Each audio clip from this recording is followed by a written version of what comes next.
News articles I thought were interesting. You probably heard about this. So Dilbert has been dropped by every proponent that published it. His income has fallen to zero after he had a racist rant where he said white people should regard black people as their enemies and avoid them. The Scott Adams, this guy has been descending into the alt-right for a long time. Apparently he was a big Trump supporter, and then he became a big anti-vaxxer, and he's just sort of been sinking further and further. And recently his wife left him. And I've seen this in a lot of cases where after a divorce, a man sort of goes crazy and becomes the worst version of himself. So he seems to have completely destroyed himself as a public figure. I don't know how he's going to make a living now. Hopefully he saved some of the money back from before this. And of course, who would come to defend him except Elon Musk, who is now the richest person again. Tesla's stock price has gone up again, so he's now the richest man in the world again.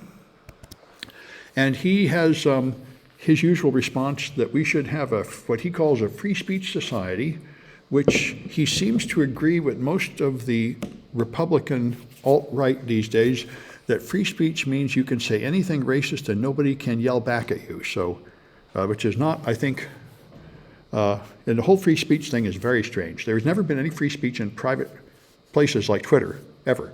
Twitter's a platform and they can choose who to let talk and who not to. They're under no obligation to let everybody talk. And they will ban you for saying certain things like death threats and nudity and stuff, and everybody does. So there really is no issue of free speech on a private platform. But anyway, Elon Musk is pushing the belief that you should be allowed to say anything offensive and racist and nobody should complain about it. So he's continuing to maintain that position. Yeah. Twitter is down to a quarter of the employees. Yeah, Twitter's been down to about a quarter of their employees. He just had the eighth round. Yeah, down to a quarter, yeah. He just had the 8th round of layoffs, including a famous case of a woman who was photographed sleeping in the office a few months ago, and he fired her now. So, less than 2,000 employees out of 7.5. Oh yes, and this is all because of Elon Musk. I mean, most of the advertisers have left because they don't want to have anything to do with the platform, that it's so constantly full of highly objectionable, racist political stuff. I mean, if he would just shut up or be professional, and then they would gladly advertise there. But the problem is, if you advertise on Twitter, you're going to be right next to outrageous, offensive, racist, and statements that you don't want to have your brand associated with. So it's, people would like TikTok. They would like you to have a PG rated platform that's not going to have anything that makes people mad, because otherwise they'll be tainted. Anyway, so this was pretty interesting. I didn't know this. They said if you are anybody who has online recordings of your voice, even 5 minutes, that's enough to make an AI-generated imitation of your voice, which is good enough to fool bank voice recognition systems. And he says most banks, including Lloyd's and many others, now have an online system that will let you into your bank account just with your voice by recognizing your voice print. And this is a really bad idea when there are tools available who will imitate your voice so well. So that's something good to know. There's a popular zero-calorie sweetener. When I was a kid, there was just saccharin, and then there was something called cyclamate. There's some new zero-calorie sweetener called erythritol or something, and this stuff apparently is really bad for you. They took people who take doses, and they found the people that take high amounts of it have twice the heart attack risk of people that take low amounts of it. So it's apparently a really significant effect. This stuff is like really bad for you.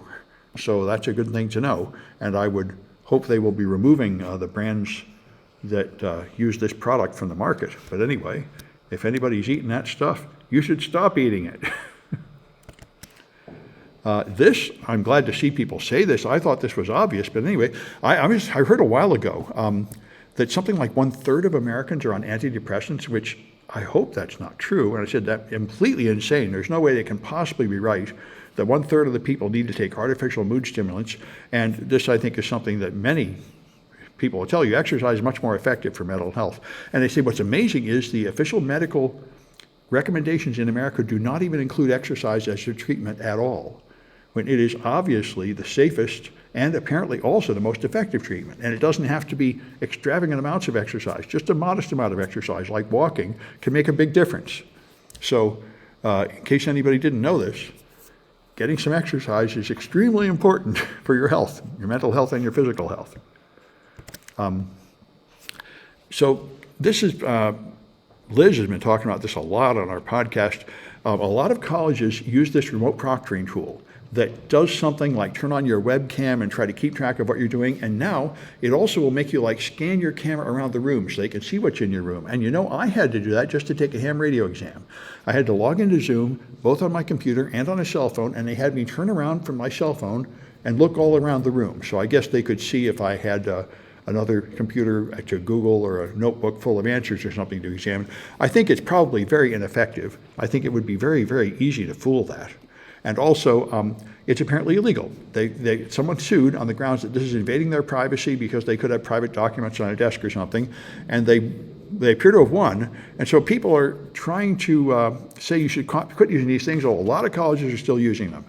And they list a lot of colleges around here. I don't know if they're using them at City College. I would imagine just up to the individual teacher, but a whole lot of colleges used them officially, and they're beginning to back away from them. It is a pretty gruesome thing.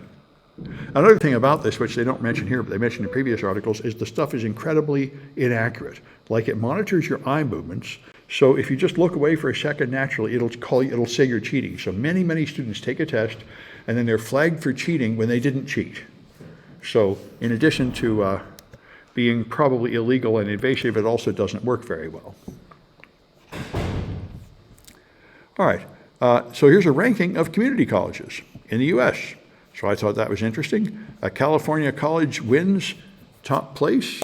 It's not this one, though, but they rated on a variety of criteria, and the number one was, I think, Foothill College, which is not far from here.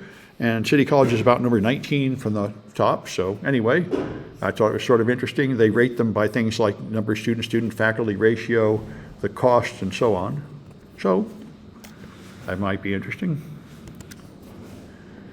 So that people have done I think it's a meta study, but anyway, this one actually was an intervention extension. They took young people and they found out how much time they spent on screens, and they asked them to just spend like 1 hour less per week or something on screens, and they measured that did improve their health, their mental health quite a bit. It especially affects young women who feel really bad about the way they look and everything from going online, and they say if you just spend less time online, you will feel better, which, you know, I think there's an enormously increasing amount of evidence that this huge amount of social networking is bad for kids, because they'd be better off to actually have real friends than to have whatever this strange thing that goes on online in social networks is, which is a little bit like actually having friends and a lot like some kind of strange competition with celebrities that you can never really compete with or something like that. Anyway, Microsoft Edge is adding a built-in VPN, which goes through Cloudflare. Many other browsers have already done this, so now it's going to be Edge doing it. So that is probably going to improve security for some people. Of course, I've never been much of a fan of VPNs because the only thing a VPN does is protect you from people on your local area network. So if you're in a coffee house without an encrypted network and other people are intercepting your traffic, they might possibly be messing with your traffic, but these days almost everything is HTTPS anyway, so I'm pretty skeptical of how many real attacks this is going to stop. But anyway, apparently it's going to be built into Edge, so that should make it easier for people to use them. So Ford has filed a patent application for automatic repossession software, which will live in your car, and when you rent a car and when you're taking lease and you don't make the payments, it will do things like turn off the features of the car, like the air conditioner and stuff, and pop up warnings telling you to return the car. And then if it's a self-driving car, it'll even like drive back away where they can take the car back. Or even drive to a junkyard to just discard the car because they think it's not worth the bother of taking it back. So they haven't built these things, they aren't selling them yet, they've just made a patent, so they might do it. But it does seem like a logical application of self-driving technology and indeed of smart cars. I know there was one that happened a few years ago with OnStar. OnStar is built into, I think, GM vehicles, and it gives you the ability to make calls by just talking to an agent, and it also means that the police can turn off the engine in your car remotely, and they've done that to stop people who are stealing cars. They can contact the car and turn off the engine so it stops and the cops can go pick it up. So that's a similar thing, which would probably be good, although it probably could be abused. LastPass was hacked again. I think this is the third time, and each one is worse and worse. The last one a few months ago, they got hacked, and they said, well, they didn't really get customer data, they just got some internal GitHub repositories, and then they admitted, no, they really did get customer data, that the customer data was all encrypted. Then they admitted, no, the customer data wasn't really all encrypted, just the passwords, but the URLs are not encrypted, which is a flaw. And now, one of the 4 highest ranked employees at the network who has the ability to get in everything had their home computer hacked and their two-factor authentication breached, and they got in with the high privileges of one of the 4 top users and stole everything, including backups of all the customer data, again.